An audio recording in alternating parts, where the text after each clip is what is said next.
Here we are. Welcome to London, guys. Welcome to London.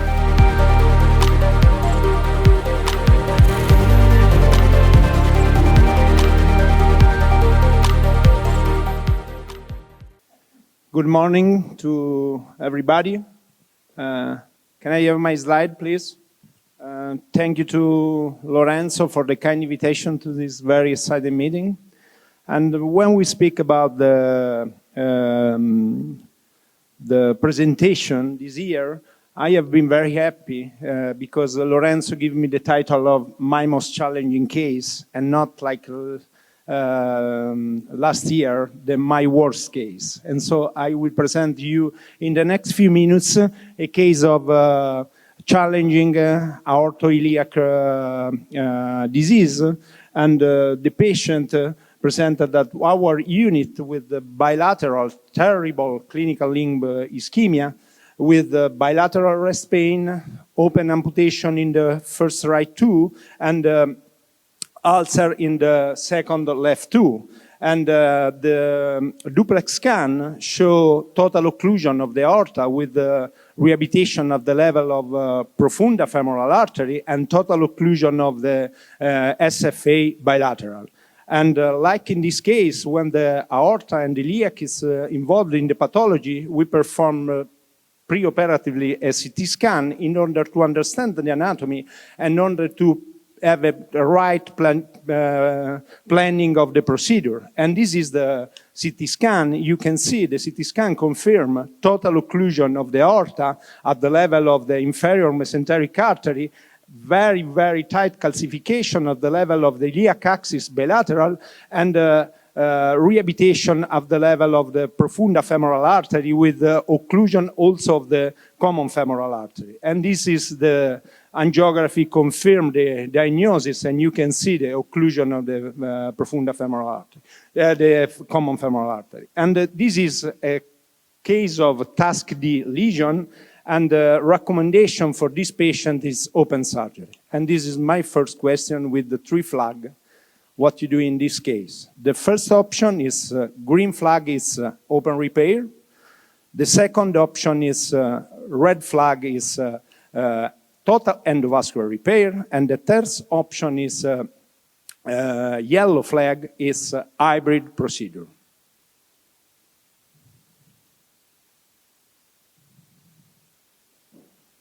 That's, but the result is 50% of hybrid.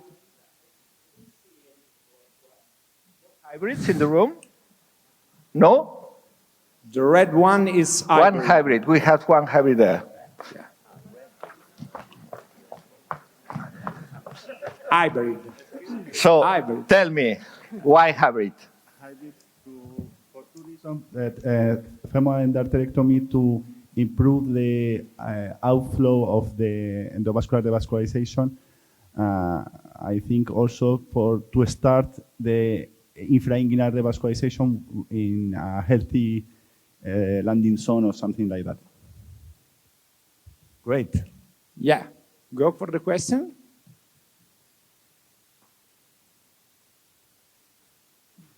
There is a question on the floor. Oh, Martin. Martin? So is it a true complete occlusion of the profunda, or is it just... No, the occlusion is at the level of the common femoral artery and rehabilitation of the profunda. The profunda artery is good. So there is a... Maybe, one moment. So there is a profunda to preserve? Yeah. Another question? About? Oh, Thanos. I found a mic, yeah. Thanos Ratis from Leicester. I think there should be another flag, a white flag, because no one actually knows what to offer this patient.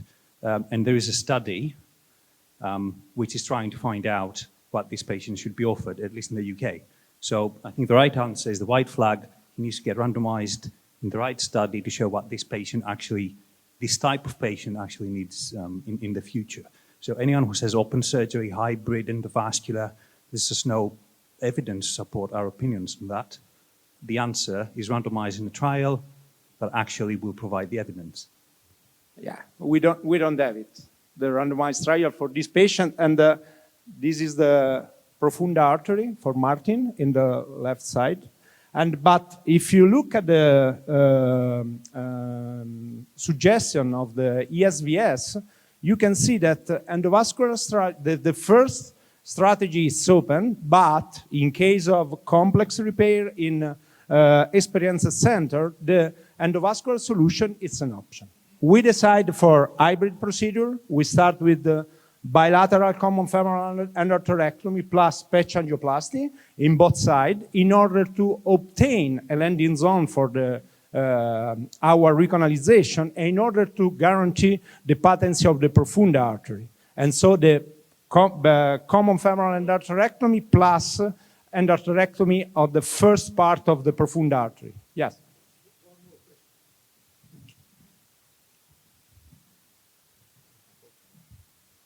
One more question that I think is important for the decision making. Is the SMA okay? Because you are going to jeopardize the IMA. Yeah, the SMA is okay, but in our decision making, the patency of the IMA is one of the goals of the procedure, to preserve the patency of the inferior mesenteric artery. And we start with our procedure with the left brachial approach with the Fortress introducer sheet for French, 19 centimeter length. And we reach to the, the level of the occlusion, and we identify the IMA. This is the IMA. And we, another question is about the strategy of recanalization. Yes, before this other point, regarding the patch. So Yeah. you put a synthetic patch on the common femoral artery because we saw that the foot has some infection because you have an open two amputation. So in my center, we prefer not to put any synthetic material in the groin. So this is a possible questions. So do you prefer also in case of infection in the foot to put synthetic graft? Because this is a point. We know that the restenosis is an issue in the future, but we can preserve from the infection the patient. Yeah, it's a good point, but there is no evidence that if you use a bovine pericardium patch, it's an option, but the result is, the long-term result is not so good. And also if you use vein, in the long term, the result is not so good. And we use normally, our standard approach is to use Dacron patch for this kind of problem. And another, okay, a question. Yeah. Hey, scan, we didn't see any femoral profunda in the right artery. Yeah, we see after. Yeah. In the both side we have profunda. In the both side, the occlusion of the total occlusion of the SFA from the origin, but the profunda is very good at the level of the ostium. Yeah, it's good. Peter, and we already know the European approach, but we are lucky enough to have Peter Snyder here. So, in the States, what would be your approach? He put me up to this. No, I'd just say, keep in mind that the evidence that we have, or at least the guidelines suggesting that open repair is the right answer, that is agnostic to the fact that the patient has multi-level disease, including SFA and gangrene of the foot. So every endo thing we do below the groin is going to be hanging off of whatever you're about to do. So that's why I would do open repair. Thank you. Another? Yes. I would like to ask you about the steps because in our center we usually, our strategy is to recanalize at the beginning of the recanalization before the endarterectomy and stenting after the patching.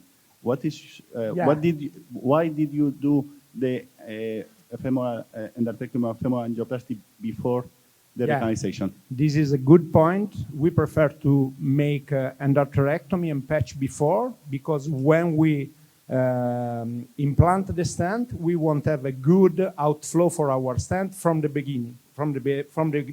And so we perform patch, and then we make a puncture, retrograde puncture of the patch, and we implant the stent directly from the patch, and we are ready also to perform the antegrade recanalization of the SFA if it's necessary, like in this case. But I think it's better to go on because the time is. How many slides left?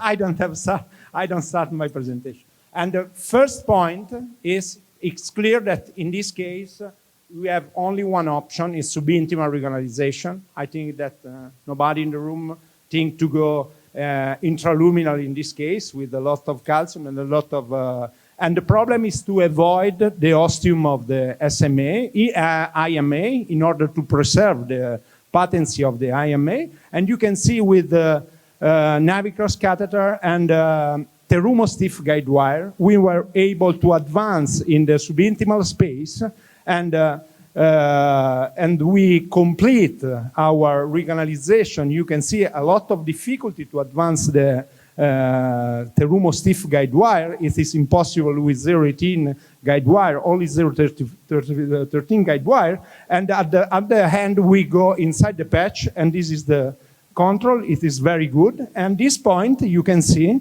this is the retrograde puncture of the patch. We puncture the patch through the skin in order to have a good angulation between the puncture and the artery. We advance our guide wire inside the patch. This is the images, the guide wire inside, and then we go with the snare in order to obtain a true and true guide wire from the groin to the brachial approach. And we stop our procedure in the left side, and we go on the right side with the same maneuver. And the problem in the right side is to restart the subintimal recanalization and go in the other side. It seems to be an easy procedure, but it's not so easy because the guide wire tend to go every time in the left part, but after some attempt, we were able to go with the guide wire inside the left and the right femoral axis in subintimal space. You can see that it's not so easy to advance the guide wire, and we start with the standard Terumo guide wire, and then when we start the subintimal approach, we change the guide wire with stiff Terumo guide wire. Tita, can I just ask you, do you think that inflating a balloon at the ostium of the left side could have been of any help or not? I think we don't like to use the balloon before the stent implantation when we go subintimal. It's only a problem of time and the attempt, but you can see it at the end we were able to go in the iliac axis, and it's the same of the other side, retrograde puncture and capture of the guide wire, and at this time we have two guide wire up to the aorta, and we need to implant the stent. And another question. The first question, the green flag is, do you prefer to make vessel prep in this patient? It means pre-dilatation with balloon, or you go directly with the stent? The green flag is vessel prep. The red flag is directly with the stent. 50 and 50. Okay, we are 50 and 50. The rationale for the vessel prep, I think... Oh, we have a yellow one. Hi, good morning. Thanks for the case so far. I think I would try to come up with a sheath first, and if the sheath will pass, then I would proceed with stent placement, and if the sheath doesn't pass, I would go for vessel prep first, because I would like to have my stents there in a covered fashion to bring them there. Yeah, it's an option, but we strongly believe that we are on subintimal space, and the vessel prep in the iliac is I think not so important like in SFA, and we go directly with the stent. The second question is about the use of stent. The first question is, self-expandable or balloon expandable. Red flag self-expandable, and green flag balloon expandable. The majority are green. I've got the red one here. Why? Because of the risk of rupture with the balloon expandable. Yeah, this is an option. And the other thing is, the other question is, covered stent, uncovered stent, or both? Covered plus uncovered. Dita, this is the reason why I decided to go for vessel prep. It's not a vessel prep, but it's a PTA, just to have an idea what we are doing, where are we, and the diameter, and the reaction of the vessel after PTA. It's not vessel prep in sense of atherectomy or something like this. And basis on the angiography after PTA, I would decide the next step. Yeah, I think this is really important point. We have a lot of fellows in the house today. Yeah. So you need to keep in mind that a rupture on the iliacs or on the aortic bifurcation is a life-threatening condition. How many of you have ever had a life-threatening rupture of the iliacs or the bifurcation? Feel free to raise your hands. So, what Martin Malina always says, that if you've never had a rupture in the iliac vessels, Where is I'm God? here, I'm here. Martin always told me, if you never had a rupture in the iliac vessel, that means you didn't treat enough. You didn't go further enough, am I right? Yeah, it is correct. But I think it's, we have two different situations in the iliac recanalization. The first thing is stenosis, when you are intraluminal and you have a lot of calcium, and the risk of ruptures is very high. And the other thing is subintimal recanalization. The risk of rupture is not so higher because the resistance of the calcium to our balloon stress is less than in intraluminal situation. I have, in my experience, 3 iliac rupture, and 3 of them in the stenosis, and I never have experienced a rupture in the total occlusion subintimal recanalization. So let me share with you our painful experience. This is assuming, really. We had a case of a guy, just standard recanalization of an iliac, 1 hour job, discharged the day after, and then 3 days later, we got a call that the patient had died at home due to a delayed rupture. So every time you inflate a balloon in a calcified iliac, keep in mind that this can be a life-threatening condition. So just keep an eye on that.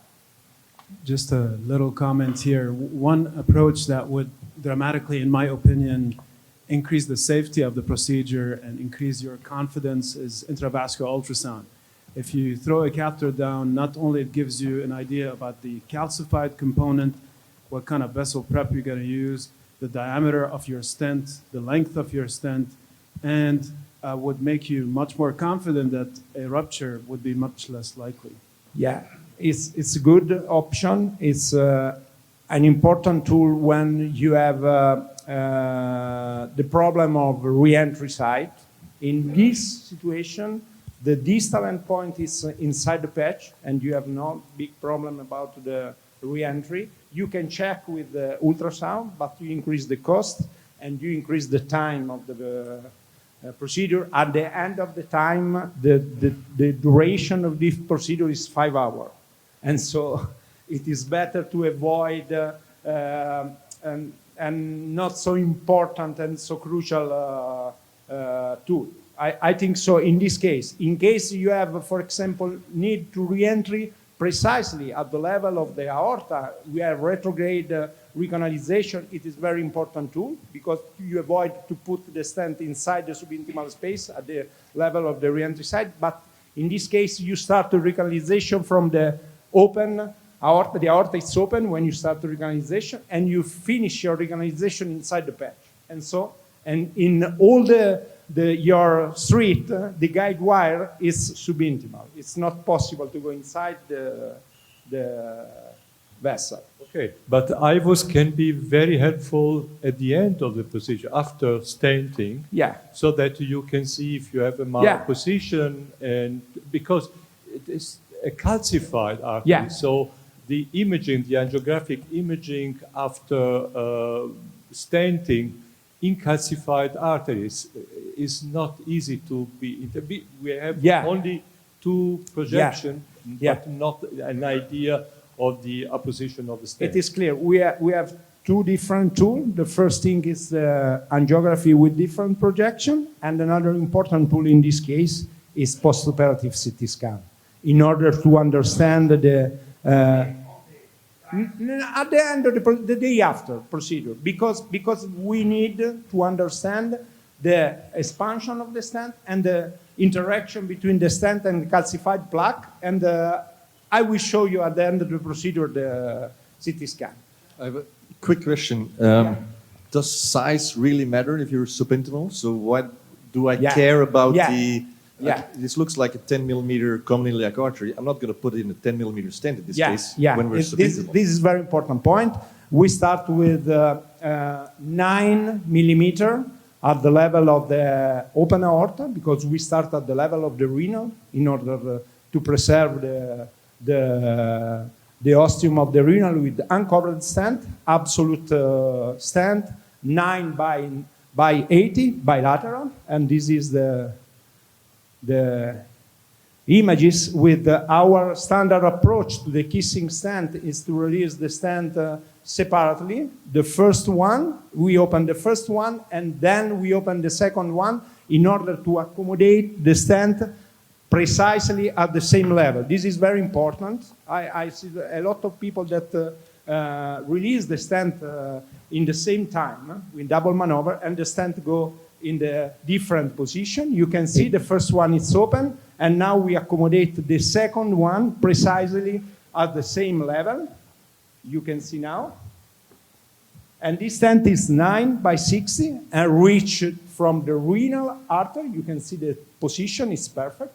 And we reach from the renal artery to below to the ostium of the inferior mesenteric artery in order to preserve. It's a quick question. Coming back for the vessel prep, I think that it is important to see what technique after you will make. Because when you make vessel prep with angiography, maybe you can go for a syrup technique. If you make stenting, primary stenting, you cannot make syrup. You are okay. Yeah, we don't like to perform syrup in this patient. It's not our goal because it's total occlusion. It's total occlusion, and the advantage is only in the part of the open aorta. But when you go inside the occlusion, it's not possible to go with this. Okay, let's ask the audience. How many of you will perform a syrup? So why haven't you said anything so far? Okay. I think it's why. It is our standard approach that the infrarenally the aorta is fine, so I would leave that as it is and only treat the occluded part, and I would then go for syrup at the level of the IMA. And as you say, the SMA and the and what kind of stent did you want to use for the syrup? What kind of stent? We go for a 12 millimeter B graft aortic, and then inflate proximally with a 14 or 16 millimeter balloon, and then with balloon expandable. It is good, but my goal at the start of the procedure is to save IMA. Exactly. If you perform syrup, you occlude the IMA. Absolutely. But you're overstenting the IMA. The infrarenal aorta, you have thrombus inside. You cannot put your stent in the thrombus within the aorta. Yeah, it's not. You have a brachial approach. You can preserve with a kissing in the IMA. You can have some kind of chimney in the IMA. Yes, in chimney kissing with the IMA. It's a possibility. Can I make a comment? Putting a stent just below the renal arteries can jeopardize a possible open repair in the future, because that part should be, it seems, is quite healthy. So maybe in the future, if you need a conversion, putting you can remove. If you need to put, you clamp suprarenal and you remove without any kind of problem, because it's It's not so. It's I know. two different stent. Uncovered stent. It's very easy to remove. I want to make a remark. Excuse me. What do you think about a 25 centimeter length diaband in this type of cases? I performed some cases with that.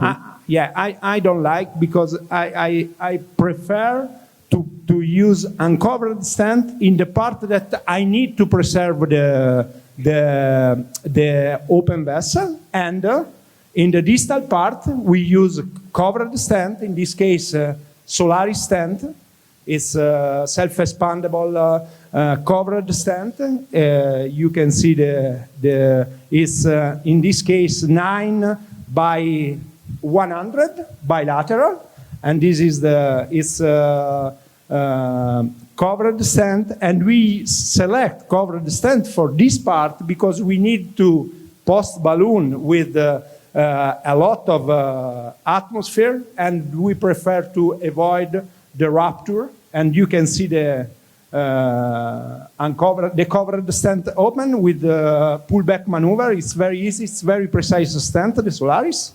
And in both sides, 9 by 100. This is the other side. And we go precisely in order to preserve also the epigastric artery. It is very important in the future.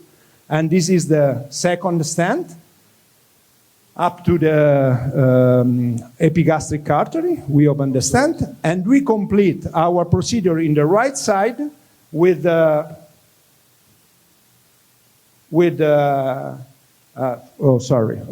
uncovered stent up to reach the patch. And the same maneuver in the contralateral side, you can see, and we open the stent, and then we go with the balloon, 9 by 100. I would really like to raise a word of concern. I don't think you can guarantee the patency of the IMA when you overstent it like this. And for patients who have an SMA stenosis, I wouldn't advise to do this. No, the patient don't have SMA stenosis. If the patient... But you said that you were preserving the IMA. I don't think you can know that you do it. Because we don't like to sacrifice any kind of artery in our patient if it's possible. If it's possible. And it's the same... you're not 100% sure that in the long term it will happen. So essentially, for the fellows, if you have an SMA stenosis, don't rely on the fact, yes, I put an uncovered stent on the IMA, because then it will be not, you won't be sure that in the long term it will work. So let's try to fix the SMA first, but like not in this case. In this case, the SMA was, but just as a red alarm, fix the inflow for the bowel first to be 100% sure there's some good vessel going down there, and don't rely just on the IMA, because the IMA is open, I put an uncovered stent. I think this was the Probably the risk of embolization of a chronic thrombus is very low. And the PrEP, the arterial PrEP, could be another option to avoid any sort of embolization. So to gain space. Yeah, just a point about the IMA preservation. I'm surprised we have this debate for the intestine. I hear a lot of concern about intestine revascularization with the SMA and so on. But when the IMA is big like this, it's because it goes to the lower limb, because you don't have flow in the profunda. So when you will bring back flow to the profunda, this IMA is quite useless. So I'm not concerned at all about losing the IMA in this patient. The SMA will be fine, the profunda on both sides will be fine, you won't have any issue on the intestine. So, I mean, can we also raise the volume a little bit, because it's difficult to hear from here. So the IMA, you don't really care about, because you think that as the profunda, this will stay open, even if everything goes down, okay. Yeah, okay, let's go. And this is the balloon phase in all the part of the stent, you can see, with the good result on the fluoroscopy. And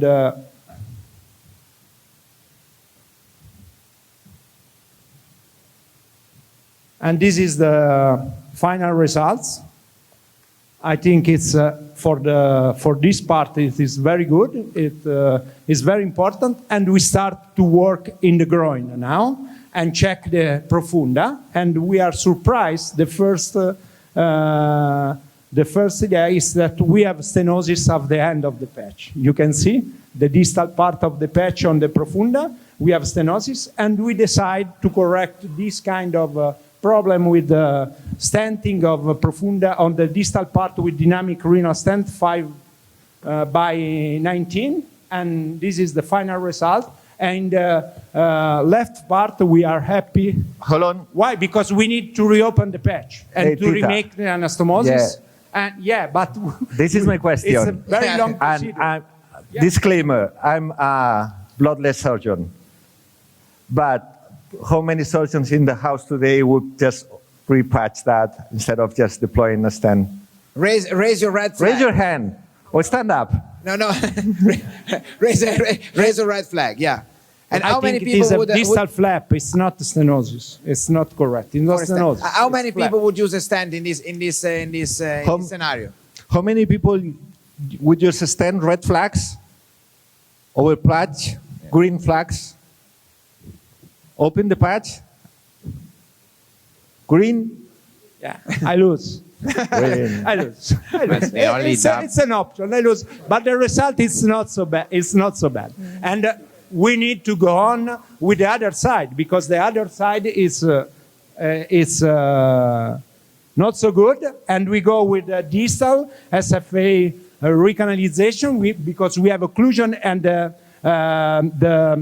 right part is worse than left part. We are not able to re-entry at the level of the popliteal, but we don't hesitate to perform a retrograde puncture and to obtain the re-entry at the level of the popliteal. May I ask you something?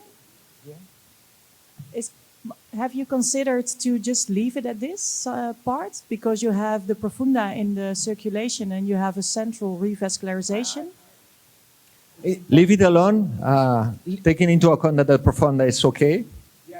Why did you go for the femoral? Because you have seen the foot at the start of the procedure. We have amputation of the first two, very bad.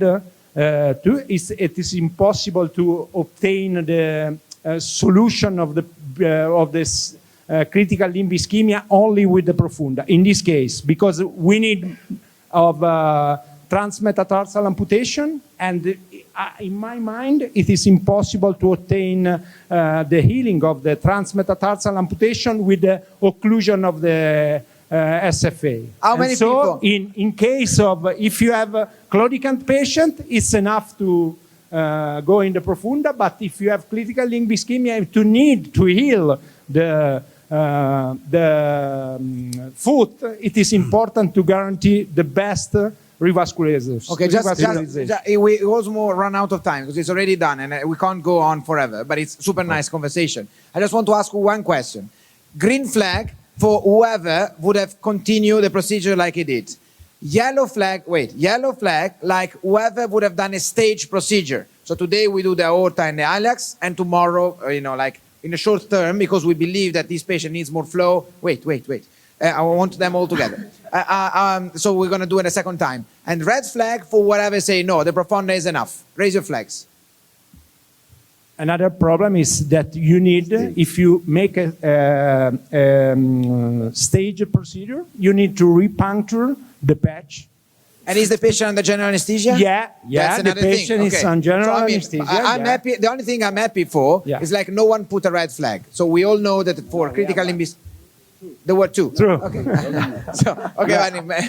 Most of the people didn't raise the red flag because I also believe that if you have a Rutherford 6 and you need to go for transmetatarsal amputation, you need to provide the best flow. Yeah, and I think we go on with the revascularization, superimplantation, the implantation of the absolute for the proximal part of the SFA in order to be precise of the level of the patch. But and we performed our completion angio, and the supera is very good. The popliteal is very good, but unfortunately we have a stop at the level of the posterior tibial artery, at the level of the lateral plantar artery, and we go with a guide wire. We try to engage the lateral plantar artery and to go to perform a pedal loop and to perform PTA, and this is the final result. It is very good in our idea, and we guarantee to the patient the best option. And this is the CT scan for Professor Torsello in order to understand the position of the stent. You can see the stent inside and the stent at the level of the subintimal space, and the expansion of the stent, it is very good. And you can see also the patency of the supra stent, and we stop the CT scan at the level of the below the above the knee, but the result is very good. The patient underwent to the transmetatarsal amputation with very good result. This is the final result. And so, Tita, why don't you use the saphenous vein for the femur pop? Yeah. To avoid this is an option. We say we try with endovascular solution with the supra stent. If it's not possible, we go for the fem pop with saphenous vein. Is the second option in our idea, because the idea is to guarantee the healing of the transmetatarsal amputation, and we think that also if the supra stent in this case have the duration of 1 year, 2 years, maybe 3 years, I don't know. But in 3 months, we obtain the healing of the transmetatarsal amputation, and after, also if you have an occlusion of the stent, it's not a big problem. Okay, I mean, I think it was a great case, and I think also there's the option then. I didn't see, on the right side, I was not super happy about the expansion of the stent. On the iliac vessel was stenosis, and then we'll discuss the role of vessel prep in this case later. I mean, like there's going to be a session about this tomorrow morning. Just a quick question. The problem is what in the right side.